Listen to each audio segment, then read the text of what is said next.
నామంలో అందరికి వందనాలు తెలియజేసుకుంటున్నాం. పరమగీతం 2:4 చదవని దగ్గరగా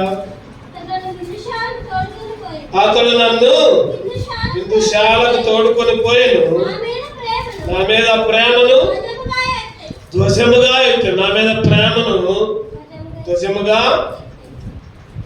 విందుశాల ఏంటిదంటే దేవుని మందిరమే.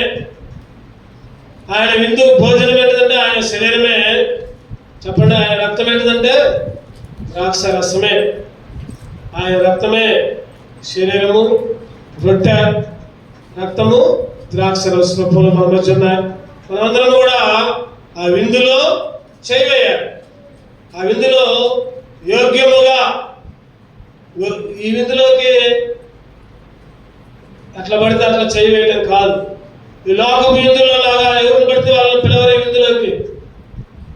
రక్షణ అనుభవం, మారుమనసు అనుభవం, బాప్తిస్మ అనుభవం, దేవుని మందిర అనుభవం, ప్రార్థన అనుభవం, మార్పు కలిగిన జీవితం ఉంటేనే ఈ విందులో చేయవేయాలి. ఆయన శరీరము, ఆయన రక్తము నీ కొరకే నా కొరకే శిలువలో బలిగా అర్పించబడి ఆ శరీర రక్తము ద్వారా ప్రతి పాపాన్ని కూడా కడిగి దేవుని బిడ్డలుగా ఎంచుకొని అటువంటి గొప్ప విందుని దేవుడు మనకు అనుగ్రహించాడు. ఆ విందులో యోగ్యముగా చేయాలంటే భోజనం అనే అనుభవంలో కొన్ని ఆధ్యాత్మిక లక్షణాలు ఉన్నాయి. ఒక 5 లక్షణాలు చూసుకొని సరి చేసుకొని యోగ్యముగా ఆ విందులో చేద్దాం. ఈ 5 లక్షణాలు నీ జీవితంలో నా జీవితంలో ఉన్నాయా? ఉంటే ఆ విందులో చేయడానికి పాత్రలు. ఒకవేళ లేకపోతే క్షమించమని అడిగి సరి చేసుకొని ఆ విందులో చేయాలి. మొదటిగా చూద్దామండి, ఒక విందుని మొదటిగా ఆయన దగ్గరకు వస్తాడంట. ప్రకటన గ్రంథం, యోహాను రాసిన ప్రకటన గ్రంథం 3వ అధ్యాయం 20వ వచనం చదవండి దగ్గరగా. ప్రకటన 3:20. ఇదిగో నేను తలుపునొద్ద నిలుచుండి తడుచున్నాను. ఎవడైనా నా స్వరం విని నా తలుపు తీసివేయాలా, నేను అతని ఎదుకు వచ్చి అతనితో నేనును నాతో కూడా అతడును భోజనము చేయడము. యేసుక్రీస్తు ఎక్కడ నిలబడ్డాడంట? తలుపునంతా నిలుచుండి ఆయన తడుతూ ఉన్నాడు. ఆయన తలుపునంతా నిలుచుని తడుచున్నాడు. ఎవరైతే ఆయన స్వరం వింటారో, ఎవరైతే ఆయన స్వరం విని తలుపు తీస్తారో వాళ్ళకే అక్కడుంది అతని ఎద్దకు వచ్చి అతనితో నేను నాతో కూడా అతడు భోజనము చేయుదును. భోజనము చేయు అంటే నా తలపు ఏంటంటే ఇక్కడ ఎవరైతే దేవుని స్వరం వినగలుగుతారో వాళ్ళకే ఆ విందు. దేవుని స్వరం ఎవరైతే వింటారో వాళ్ళకే ఆ విందు. అంటే దాంతో ఏంటంటే దేవుని స్వరం కాకుండా ఇంకొక స్వరం కూడా మనకు వినపడతా ఉంటుంది. ఇంకొక స్వరం కూడా మనకు వినపడతా ఉంటుంది. ఏంటిదా స్వరం? చెప్పండి, ఏంటిదా స్వరం? లోకపు స్వరం, సైతాను స్వరం, అపవాది స్వరం, లేకపోతే ఇంకో మాట చెప్పండి దెయ్యం స్వరం. దెయ్యం స్వరం. ఎవరైతే ఆ స్వరాన్ని విని వెంబడిస్తారు, ఆ స్వరానికి లోబడతారు, దేవుని స్వరం దేవుని మందిరంలో గడుపు అంటది. సైతాను స్వరం దేవుని మందిరం నుంచి బయటికి పో అంటది. చెప్పండి, దేవుని స్వరానికి దెయ్యం స్వరానికి ఒకటే ఒక తేడా. దేవుని స్వరం దేవుని మందిరంలో గడుపు, ఆరాధన చేయి, యోగ్యత బలలో చేయి. ఎన్ని పనులున్నా, ఎన్ని ఆటంకాలున్నా, ఎన్ని ఇబ్బందులున్నా దేవుని స్వరం సూటిగా మాట్లాడుతుంది. నువ్వు అట్లా పోవద్దు, బయటికి పోవద్దు, ఎగ్గొట్టద్దు, ఆదివారం లేదా బుధవారం ఎగ్గొట్టద్దు, లేదా ఉపవాస కూడికి ఎగ్గొట్టద్దు, లేదా నియామక కూడికలు మానవద్దు. ఏ స్వరం ఇది? దేవుని. మరి సైతాను స్వరం ఏమన్నదంటే ఏం కాదు బయటకు, ఏం కాదు ఆ పని చూసుకో, ఏం కాదు ఈ పని చూసుకో, ఇక నీ ఇష్టం వచ్చినట్టు పో. సైతాను, ఆ సైతాను స్వరం ఎందుకంటే బైబిల్లో ఉన్నది. సామెత 29:1 ఎన్నోసార్లు ఆత్మ గద్దించింది. ఎన్నోసార్లు ఆత్మ సేవకులు వాక్యం ఎన్నిసార్లు గద్దించినా లోబడని వాడు హఠాత్తుగా ఇప్పుడు మేలే జరిగింది, ఇప్పుడు అంతా మంచి జరిగింది, రాను రాను అపాయంలోకి వెళ్తాం, రాను రాను ఇరుకుల్లోకి వెళ్తాం, రాను రాను కష్టాల్లోకి ఇప్పుడు కావచ్చు, మంచిగానే ఉండొచ్చు. ఇప్పుడు నేను ప్రాథమిక పాపైనా నాకు అన్ని మంచిగా జరుగుతున్నాయిలే, నేను ఏదో కొద్దిసేపు ఉన్నా సరే నాకంత మేలు జరుగుతుంది అనుకోవచ్చులే, కానీ తాత్కాలికంగా ఏమి ఇబ్బంది రాకపోవచ్చు, కానీ హఠాత్తుగా నాశనానికి. అదే సామెతలు 27:1 కూడా చదవండి. సామెతలు 27. రేపటి దినమును గురించి అతిశయపడకుము, ఏ దినమున ఏది సంభవించునో అది మనకి చూడమాట. ఏ దినమున ఏది సంభవించునో అది నీకు తెలియదు. ఏ దినం, ఏ పూట, ఏ గంట, ఏ నిమిషం, ఒక్క నిమిషమే తేడా. ఎప్పటి ఒక్క నిమిషమే. ఆ కారు ఒక్క నిమిషం ఎక్కడ ఆగుంటే ఆ ట్రక్ కింద పడేదా? పడేది కాదు. అది ఆ ట్రక్ వచ్చింది, ఈ కారు వచ్చింది, ఒక్క సెకండ్లోనే. ఏ దినమున ఈరోజు ఎన్నిసార్లు మనం పోలా ప్రయాణాల్లో, ఆ మార్గాల్లో ఎన్నిసార్లు నేను పోలా, ఎన్నిసార్లు మనం రోడ్డు మీద పోతలా. మనం మంచిగానే పోతాం, మనం మంచిగానే ఉంటాం, కానీ అపాయాలు ముంచుకొని వస్తాయి. అందుకని ఇక్కడ ప్రసంగి గ్రంథకర్త అంటున్నాడు, రేపటి దినము గురించి అతిశయపడద్దు. ఏ దినమున ఏమి సంభవించునో, ఏ దినమున ఏమి సంభవించినో తెలియదు. కాబట్టి ఆయన స్వరాన్ని విను, ఆయన స్వరానికి లోబడు. హిందుశాల అనుభవం ఎప్పుడైతే ఆయన స్వరం వింటావో అప్పుడే అతనితో నేను, నాతో అతడు భోజనము. ఒక 10 మంది పోయారు, 10 మందిలో 5గురే ఉన్నారు స్వరం, ఇంకొక 5గురు బయటకు పోయారు. ఎవరాళ్ళు? బుద్ధిగల కనికలేమో ఆయన స్వరాన్ని విని కాసుకొని కూర్చున్నారు. ఎప్పుడు మాట వచ్చిద్దా, ఎప్పుడు స్వరంతో పిలుస్తాడా అని కాసుకొని ఉన్నారు. ఇంకొక 5గురేమో బయటికి పోయి ముందు తెచ్చుకుంటాం, అప్పుడు దాకా రాకుండా ఉంటే బాగు అనుకున్నారు. హఠాత్తుగా వచ్చాడు, తలుపులు పోయబడ్డాయి. మీరెవరో నేను, అయ్యా తలుపు తీయ్యా, ఇప్పుడు దాకా మేము ఎక్కడనే ఉన్నాం, నూనె తక్కువైంది, బయటకు పోయించాం. కుదరదు, అయ్యండి కుదరదు. యేసుక్రీస్తు వచ్చే సమయంలో ఆయన దొంగలాగా వస్తాడని బైబిల్. ఆయన వచ్చే సమయంలో, అయ్యా నేను అప్పుడు దశంభాగాలు ఇచ్చా, లేకపోతే అప్పుడు నేను ఊర్లు మొత్తం తిరిగా, అప్పుడు నేను స్వార్థ చేశా, అప్పుడు నేను వాక్యాలు చెప్పా, పాటలు పాడా ఒకప్పుడు, కానీ ఇప్పుడేనయ్యా కొద్ది నిమిషం, ఒక్కరోజు ఆగయ్యా నా కోసం అంటే కుదరదా. ఆయన స్వరానికి లోబడు, అప్పుడే ఆ పరమానందులో నువ్వు నేను ఉంటాం. రెండవది వచ్చుతారండి. ఒకటోది స్వరం వినే అనుభవంలోకి రావాలి. రెండవదిగా రూతు గ్రంథం 2వ అధ్యాయం, రూతు గ్రంథం 2వ అధ్యాయం 14వ వచనం చదవండి. బోయేజు భోజన కాలమున నీవిక్కడకు వచ్చి భోజనము చేసి చిరకలో నీ ముక్క ముంచి తినమని ఆమెతో చెప్పగా, చేను కోయి వారి యొద్ద ఆమె కూర్చునెను. అతను ఆమెకు పేడాలు ఉంది, ఆమె తిని తృప్తి పొంది కొన్ని మిగిల్చెను. పోయేసి అన్నాడు కదా, అమ్మా భోజనం చేసే టైంలో ఇక్కడికి రాదు, పని ఎక్కడైనా చేసుకో, ఎక్కడైనా పని చేసుకో. ఆ పొలంలో ఉండు, అవి కూడా నా పొలాలే. కానీ భోజనం చేసే సమయంలో ఏమని చెప్పాడు చెప్పండి, నీ ఎక్కడికి వచ్చి భోజనం చేసి చిలుకలో నీ ముక్క ముంచి తిను. నువ్వు ఆదివారం రాగానే నీ సన్నిధిలోకి రావాలి, నీ మందిరంలోకి రావాలి, నీ మందిరంలో ఒక ముక్క తీసుకోవాలి. చెప్పండి, మందిరంలోకి వచ్చి ఏం చేయాలి చెప్పండి, ముక్క తీసుకోవాలి. ఆయన శరీరం అనే ఒక ముక్క, ఆయన రొట్టెలు, ఆయన ద్రాక్షరసంలో ఒక చుక్క. నువ్వు ఆదివారం ఎక్కడికెక్కడికో పోయి ఆయన విందులోకి దూరంగా ఉంటే నువ్వు దేవుని ప్రణాళికలో లేవు. నువ్వు దేవుని ప్రణాళికలో లేకపోతేనే అట్లా చేస్తారు. దేవుని ప్రణాళికలో ఉంటే, దేవుడు అంటే భయం లేకుండా ఉంటే, లేకపోతే దేవుడి మందిరం అంటే ఏమాత్రం లెక్క లేకుండా ఉంటే ఇంతే చేస్తారు. ఒక ఆదివారం వస్తావు, ఒక ఆదివారం అవసరమైనప్పుడు ఉంటావు, అవసరం లేనప్పుడు ఉండవు. బైబిల్ అంటుంది, దేవుడు అంటున్నాడు కదా, భోజన కాలంలో నీవెక్కడ ఉండవు. ఆదివారం ఏ పని పెట్టుకోవద్దు. ఆదివారం మందిరం అయిపోయిన తర్వాత పెట్టుకో పనులు. ఈ ఆదివారం దేవుడి సమయాన్ని దొంగిలిస్తే అట్లా, దేవుడికి ఇచ్చే సమయాన్ని దొంగతనం ఎట్లా? 11వ వచనంలో కూడా ఒక చక్కటి మాట ఉంటుంది. నీవు నీ తల్లిదండ్రుల్ని నీ జన్మభూమిని విడిచి ఎంతకు ముందు నీవు ఎరుగని జన్మదొద్దకు తల్లిదండ్రుల్ని జనాన్ని, అంటే ప్రత్యేకమైన అనుభవం. రెండవదిగా ఎప్పుడు భోజనం ఉండదంటే ఆ భోజనం దగ్గర మనం అనుసరించే లక్ష్యం ఏంటంటే ప్రత్యేకముగా ఉండాలి, ప్రత్యేకమైన జీవితం జీవించాలి. మూర్ఖులకు ఈ తరము వారికి వేరే. చెప్పండి, ఎట్లా ఉండాలంటే ప్రత్యేకముగా. ఆ రోజు అబ్రహాము జనాన్ని విడిచాడు, సొంత ఊరుని విడిచాడు.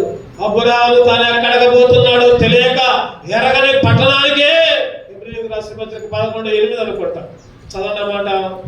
హెబ్రీ 11:8. దేవుని మాటకు అంత లోబడ్డాడు ఆయన. అబ్రహాము పిలువబడినప్పుడు విశ్వాసమును బట్టి తన పిలుపునకు లోబడి స్వాస్థ్యముగా పొందబడిన ప్రదేశములకు బయలువెళ్ళను. ఎక్కడికి వెళ్ళవలను అది ఎరుగక, ఎక్కడికి వెళ్ళవలను అది ఎరుగక దేవుడే చూపిస్తాడు, దేవుడే తీసుకుపోతాడు, దేవుడే తీసుకుని పోతాడు. ఎక్కడికి వెళ్ళాలో తెలియక అయినా కానీ ధైర్యం. అది కానీ 12:1 కూడా ఉంటుంది. దేవుడు చెప్పగానే అందరిలో విడిచిపోయా, యెహోవా లేచి నీ దేశం నుండి నీ జనముల నుండి నీ తండ్రి ఇంటి నుండి బయలుదేరి నేను నీకు చూపించు దేశమునకు వెళ్ళు. నువ్వు లే, నీ దేశం నుండి, నీ బంధువుల నుండి, నీ తండ్రి ఇంటి నుండి బయలుదేరి నేను ఎక్కడికి పంపిస్తే అక్కడికి వెళ్ళు. ఆగయ్యా మా వాళ్ళని పిలుచుకుని వస్తా, ఆగయ్యా నా ఇల్లు జరుపుకుంటా, ఆగయ్యా నేను ఆ పని చేసుకోవాలి, ఈ పని చేసుకోవాలి చెప్పలా. బయలుదేరి ఆడి వెళ్ళాడు. ఎరగని ప్రదేశానికే వెళ్ళాడు. ఈరోజు నువ్వు నేను ప్రత్యేకమైన జనముగా ఉండాలి. ఆదివారం ఏమైనా పిలిస్తే చెప్పాలి, అయ్యా నేను ఆదివారం మందిరంలోనే ఉంటా, మందిరం అయిపోయిన తర్వాత వస్తా, మందిరంలో సమయంలో నేను రాను అని చెప్పాలి. అప్పుడు వాళ్ళకి అర్థమైంది. ఏమని అర్థమైంది చెప్పండి? పిలిచిన వాళ్ళకి ఏమని అర్థమైంది? అబ్బో వీళ్ళు దేవుని మందిరానికి ఎంత విలువిస్తున్నారు. నేను కూడా వస్తాలేప్ప, ఏం కాదు ఒక్కరోజు మందిరాన్ని ఏర్పడతాను, నేను కూడా వస్తాలేప్ప అంటే వాళ్ళు అనుకుంటారు కదా, ఇప్పుడు పిలిచేటప్పుడు వస్తారులే దేవుడు అంటే లేక మనసులో అనుకుంటారు. నువ్వు ఎప్పుడైతే ప్రత్యేకముగా అనుభవంలో ఉంటావో, చెప్తావు నేను ఆదివారం రానని చెప్తావో, అప్పుడు వాళ్ళకు కూడా భయం, అయ్యో నేను కూడా అట్లా ఎప్పుడు ఉండాలి, నేను కూడా ఈ అనుభవంలోకి రావాలి, నేను కూడా దేవుని మందిరం తర్వాతే అయినా. ఈరోజు ఏ ఫంక్షన్ అయినా, ఏ పెళ్లిళ్ళైనా, లేకపోతే ఏదైనా సరే ఆదివారం రోజే పెట్టుకుంటా ఉంటారు, ఆదివారం రోజే పనులు పెట్టుకుంటా ఉంటారు, ఆదివారం రోజే కార్యక్రమాలు పెట్టుకుంటా ఉంటారు. దేవుని మందిరానికి, దేవుని ఎందుకు దూరంగా ఉంటున్నారు. రక్షణ పొందావు, అనుభవం లేదా నీకు? నువ్వు బాప్తిస్మం తీసుకున్నావు, అనుభవం లేదా? అయినా కానీ ఎందుకు ఆదివారాలు దేవుని మందిరానికి దూరంగా ఉంటున్నావు? ఎన్నిసార్లు దేవుని మందిరంలో అడుగు పెట్టకుండా నీ ఇష్టం వచ్చిన జీవితం. దరిద్రులు ఇందాక చెప్పుకున్నాం ఏం చెప్పుకున్నామంటే దరిద్రులుగా మిగిలిపోతారు. నువ్వు ధన్యుడిగా ఉండాలనుకుంటున్నావా, దరిద్రులకు ఉండాలనుకుంటున్నావా? ధన్యకరమైన జీవితం జీవించాలంటే ప్రత్యేకంగా ఉండాలి. ఒక సపరేట్, ఒక ప్రత్యేకమైన జీవితం. ఎప్పుడైతే ఆ విధంగా ఉంటావో అవిశ్వాసకి, ఎందుకని బైబిల్ అంటుంది మాట, అవిశ్వాసకి గుర్తు ఉండదు. ఎందుకని చెప్పండి? వివాహ విషయంలో, పిల్లల విషయంలో ఎందుకు దేవుని బిడ్డలు చేసుకోవాలంటే ఆదివారం వాళ్ళు సినిమాకు పోదామంటారు, అదేమో చర్చి కాదు, ఇతర తగాదాలు, ఇతర గొడవలు. అందుకే జాగ్రత్త. ఎక్కడుంది? 2 కొరింథీ 6:14. మీరు అవిశ్వాసులతో జోడుగా ఉండకుడి, నీతికి దుర్నీతితో ఏమి సామర్థ్యం? వెలుగుకు చీకటితో ఏమి పొత్తు? వెలుగుతో చీకటితో ఏమి పొత్తు? నీతి దుర్నీతి. క్రీస్తుకు బెలియాలతో ఏమి సంబంధం? అవిశ్వాసితో విశ్వాసకి. ఫస్ట్ బాగానే అంటారు, పెళ్లిళ్ళు కుదుర్చుకునేటప్పుడు మేము మందిరానికి వస్తాం, మేము కూడా చర్చికి పోయేవాళ్ళమే, మేము కూడా మందిరానికి పోయేవాళ్ళమే. ఇక పెళ్లి తర్వాత మొదలైనప్పుడు, పెళ్లి తర్వాత నువ్వు ప్రార్థన చేసుకుంటే వారంలో నీ భర్త, నువ్వు మందిరానికి పోతుంటే వారం లేదు నీ భార్య. ఎప్పుడు ప్రార్థనైనా, ఎప్పుడు బైబిలైనా. అందుకనే ముందే దూరంగా ఉండాలి, ముందే ప్రత్యేకమైన అనుభవంలోకి రావాలి.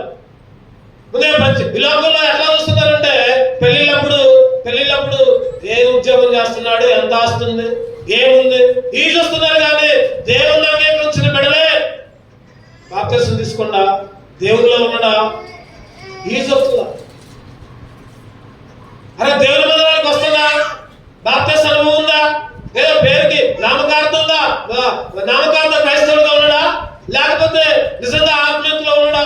ఇవన్నీ చూడాలి. అప్పుడే యవనస్తులు చాలా జాగ్రత్తగా ఉండాలి. తల్లిదండ్రులు కూడా చాలా జాగ్రత్తగా ఉండాలి.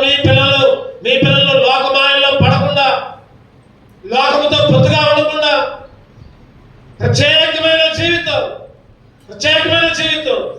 జాగ్రత్త. ఒకటోది విందుశాల అనుభవంలో, భోజన అనుభవంలో చెప్పండి, ఏముండాలి చెప్పండి. ఒకటోది దేవుని స్వరం వినాలి.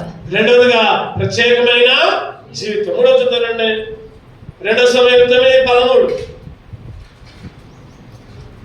విందుశాల అనుభవంలో, భోజనపు బల దగ్గర ఏ అనుభవాలు ఉన్నాయి? 2 సమూయేలు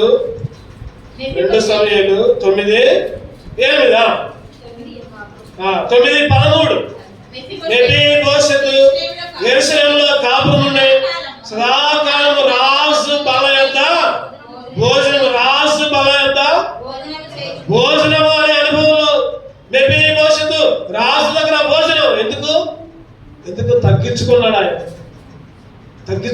గొడవకు రాలా. మా నాన్న ఇది, మా తాత ఇది అనలా. ఎవరు మెఫీబోషెతు? యోనాతాను యొక్క, సౌలు యొక్క మనోడు. సౌలు రాజు. ఏదో మా తాత లేదా మా నాన్న అనలా, తగ్గించుకున్నాడు. దావీదు అంటాడు కదా, అయ్యా చచ్చిన కుక్క వంటి వాడను. 8వ వచనంలో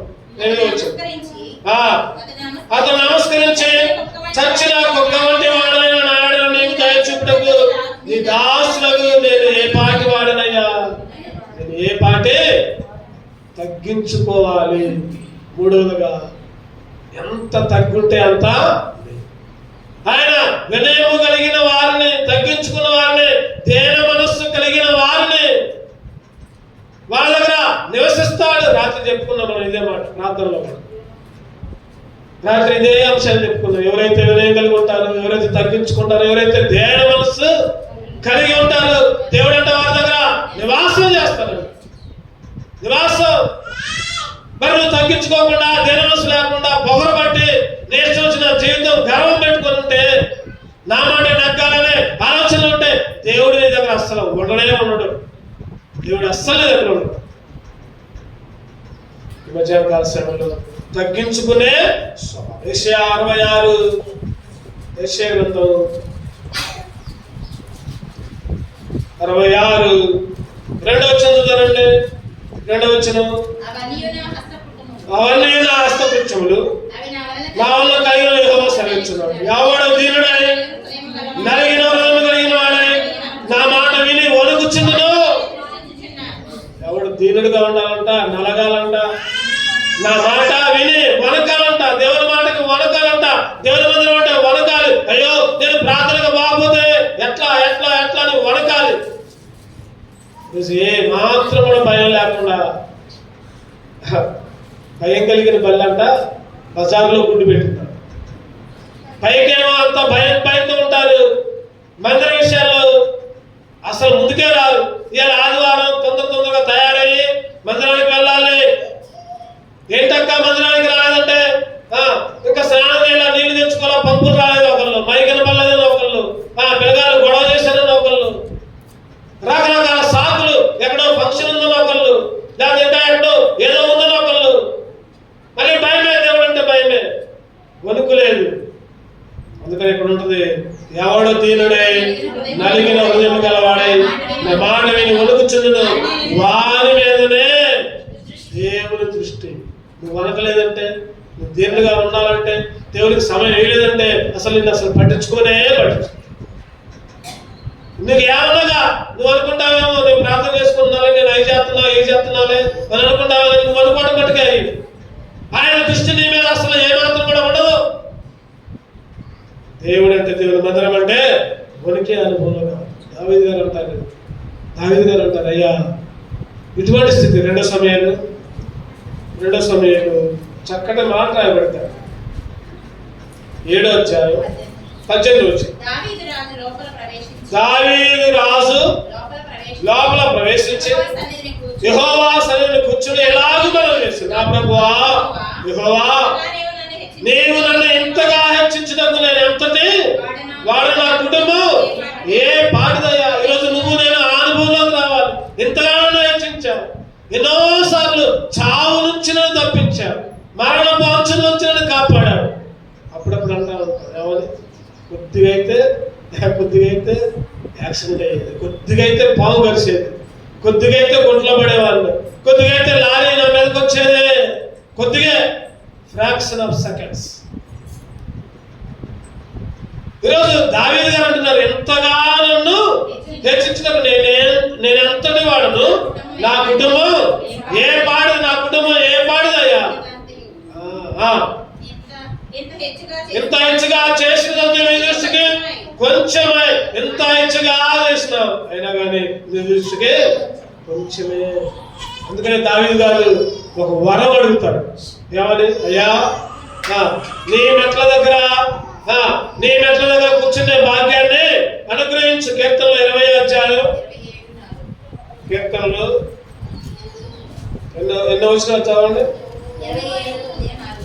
27 కీర్తనలు 27:4. కీర్తనలు 27:4. యెహోవా యొద్ద ఒక వరం అడిగితిని, దాన్ని నేను వెతుకుచున్నాను. యెహోవా ప్రసన్నతను చూచుటకును, ఆయన ఆలయంలో ధ్యానించుటకును నా జీవిత కాలమంతయు. ఇప్పుడు దాకంట నా జీవితకాలం అంతా యెహోవా దగ్గర ఒక వరం. ఈరోజు నువ్వు కూడా జీవితకాలం అంతా దేవుని మందిరంలో గడపాలి. ఒక ఆదివారం మానేయకూడదు, ఒక నియామక కూడిక మానేయకూడదు. దేవుని దగ్గర వరం అడగాలి. జీవితకాలం అంతా నీ మందిరంలో తగ్గించుకొని, లోబడి, వినయం కలిగి నీ మందిరంలో భాగ్యాన్ని ఎప్పుడైతే ఆ విధంగా తగ్గించుకుంటామో అప్పుడే ఆయన భోజనంలో చేయటానికి అర్హత. ఆయన స్వరం వినకపోయినా, చెప్పండి, రెండోది ఏంటిది? ప్రత్యేకమైన జీవితం లేకపోయినా, తగ్గించుకునే అనుభవం లేకపోయినా చేయదు. దాంట్లో ఆయన భోజనంలో చేయడానికి అర్హత లేదు. 4వ చూద్దామండి. 4వ మొదటి రాజులు 19వ అధ్యాయం. మొదటి రాజులు 19:5. భోజనం చేయమని దేవునితో చెప్తా. అతను బదరీ వృక్షం కింద 12 నిద్రించుచుండగా ఒక దేవదూత వచ్చి అతను ముట్టి, నీవు లేచి భోజనం చేయమని. భోజనం చేయి. దేవదూత వచ్చింది, భోజనం చేయి. ఇటువంటి సందర్భంలో కింద ఒక మాట ఉంటుంది. ఆయన 17-18 అధ్యాయాల్లో కూడా ఎక్కడ కూడా ఒక మాట ఉంటుంది, నేను దేవుని కొరకు రోషము కలిగిన జీవితం. చదవండి. ఎన్నో వచ్చినట్టు 10వ వచనం. 10. అతడు ఇశ్రాయేలు వారు నీ నిబంధనను త్రోసివేసి, నీ బలిపీఠములను పడగొట్టి, నీ ప్రవక్తలను ఖడ్గము చేత హతము చేసిరి. సైన్యములకు అధిపతియు దేవుడు యెహోవా కొరకు మహారోషము గలవాడనై నేను ఒకడిని మాత్రమే మిగిలి ఉండగా. ఎట్లా ఉన్నాడంట? మహా రోషము కలిగినది. మహారోషము. 4వ లక్ష్యం ఏంటంటే దేవుని కొరకు రోషము కలిగి ఉండు. దేవుని విషయాల్లో రోషము కలిగి ఉండు. లోక విషయాల్లో, కుటుంబ విషయాల్లో ఏదైనా చిన్న మాట అంటే, చిన్న మాట అన్నా కూడా ఊకోమను. చిన్న మాట అన్నా నన్నే అంటావా, నన్నే తిడతావా, లేదా నన్నే అంటావా, నా తప్పు లేకపోయినా నా మీదనే గొడవ చేస్తావా అని రోషము కలిగి చిన్న చిన్న విషయాల్లోనే పౌరుషంగా జీవిస్తాం. దేవుని విషయాల్లో ఎక్కడ రోషం? దేవుని మందిర విషయాల్లో ఎక్కడ రోషం? ఇక్కడ ఏలియా అంటున్నాడు, యెహోవా కొరకు మహా రోషము గలవాడనై. యెహోవా కొరకు మహారోషము గలవాడనై. ఈరోజు నువ్వు నేను కూడా రోషంతో జీవించాలి. దేవుని కొరకు, లోకం కొరకు కాదు, సొంత వాడి కొరకు కాదు, లేకపోతే లోక ఆశ కొరకు కాదు, కానీ దేవుని విషయంలో రోషంతో మందిరానికి సమయానికి రావాలని, మందిరాన్ని అగ్గొట్టకూడదని, ప్రార్థన చేసే విషయంలో, మోకరించే విషయంలో, దేవుని పని చేసే విషయంలో, నియామక కోడికల్లో పాల్గొనే విషయంలో రోషము కలిగి. అందుకని 1 కొరింథీ 16 1 కొరింథీలకు రాసిన పత్రిక చక్కటి మాట 16:13 మెలకువగా ఉండుడి, విశ్వాసమందు నిలకడగా ఉండుడి, పౌరుషము గలవారైనడి, బలవంతులైనడి. పౌరుషము ఎట్లా? క్రీస్తునందు విశ్వాసములో నిలకడ, పౌరుషం. లోక విషయాల్లో నష్టం వచ్చినా పర్వాలేదు, కానీ దేవుని విషయాల్లో మాత్రం పౌరుషంగా ఉండాలి, రోషము కలిగి. ఆయన భోజనము విషయంలో ఈరోజు నువ్వు నేను కూడా రోషము కలిగి జీవించాలి. 4వది చివరికి 5 చూసుకొని మనం పనులు చేయగలుగుతాం. కీర్తనలు 23:5. కీర్తనలు 23:5. నా శత్రువుల ఎదుట నీవు నాకు భోజనము సిద్ధపరచుదువు, నూనెతో నా తల అంటి ఉన్నావు, నా గిన్నె నిండి. ఎక్కడంట భోజనం?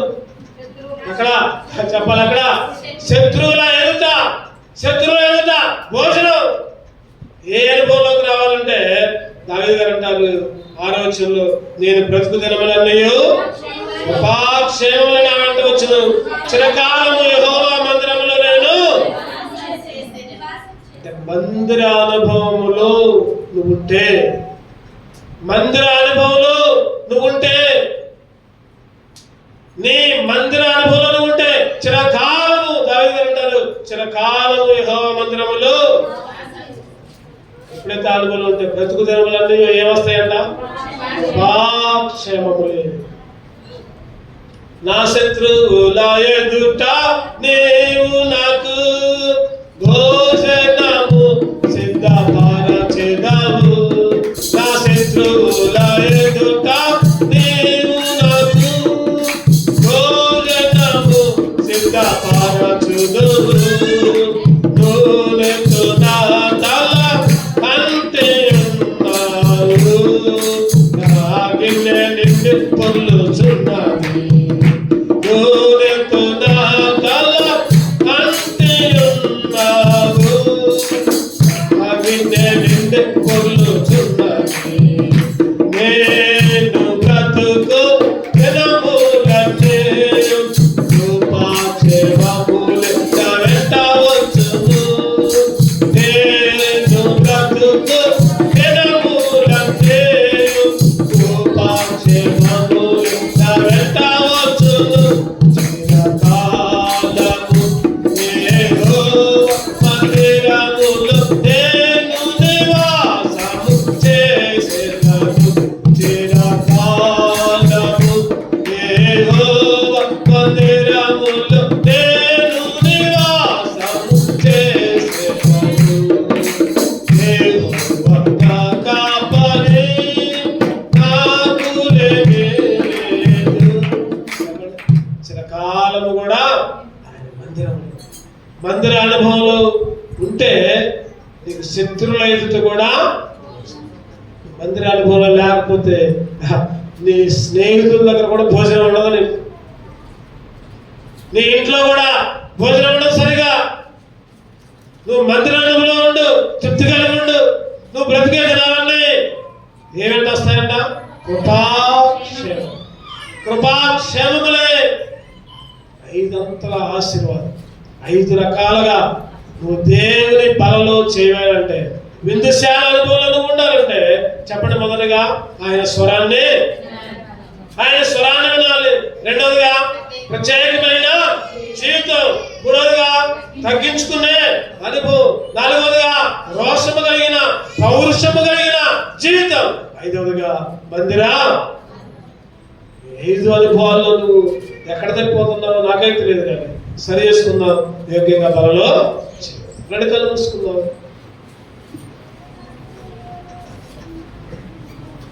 ఒకసారి మనం సరి చేసుకుందాం.